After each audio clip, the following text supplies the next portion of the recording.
And now at 6 to a 13 News exclusive.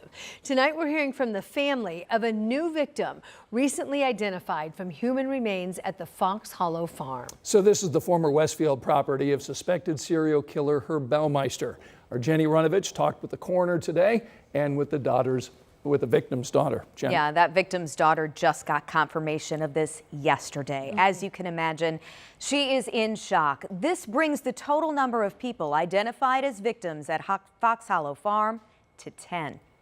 Another victim at Fox Hollow Farm now has a name. Daniel Thomas Halloran, born in 1972. His remains broken and buried for 3 decades in Westfield, now identified. I was born in 92. He went missing in 93. I looked out for him. I searched for him all my life. Halloran's daughter never knew her dad. Her mom told her he left Florida for his home state of Indiana when she was a toddler, and they never heard from him again. She got the phone call Monday from the Hamilton County coroner. Her father was the likely victim of a serial killer.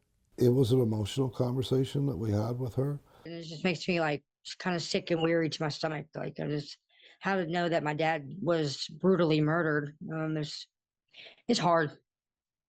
And for all the other victims out there and their families, I'm with them. I'm praying hard for them. Halloran is the 10th victim with a positive ID at Fox Hollow Farm, and a surprise for the case. He was an individual who was not on our radar, wasn't someone that was reported missing, didn't know anything about him.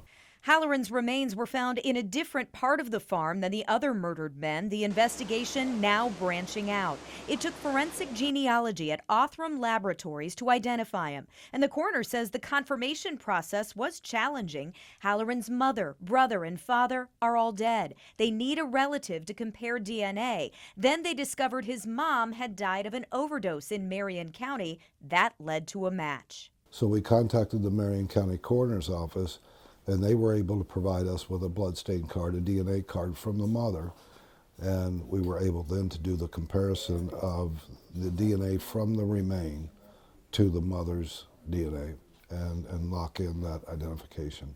Jellison only learned recently that Halloran had a daughter. She's now taking a DNA test for triple confirmation. It was a blessing in some sort to know, because I was always wondering. Time will tell, but I think it kind of just brought her a little closer to the dad that she never knew. A family member with answers, however difficult they may be. So while speaking with Coral today, she told me that her aunt had heard there was a serial killer here in Indiana around the time that Halloran disappeared. She suspected they were connected, but never knew for sure. Coral now plans to bury her dad near his brother and mom here in Indy. Also want to let you know we learned today 3 more DNA profiles from the remains found at Fox Hollow Farm are now undergoing testing, so we could have 3 more names soon. We know you'll continue to cover it. We will. Thanks, Jenny.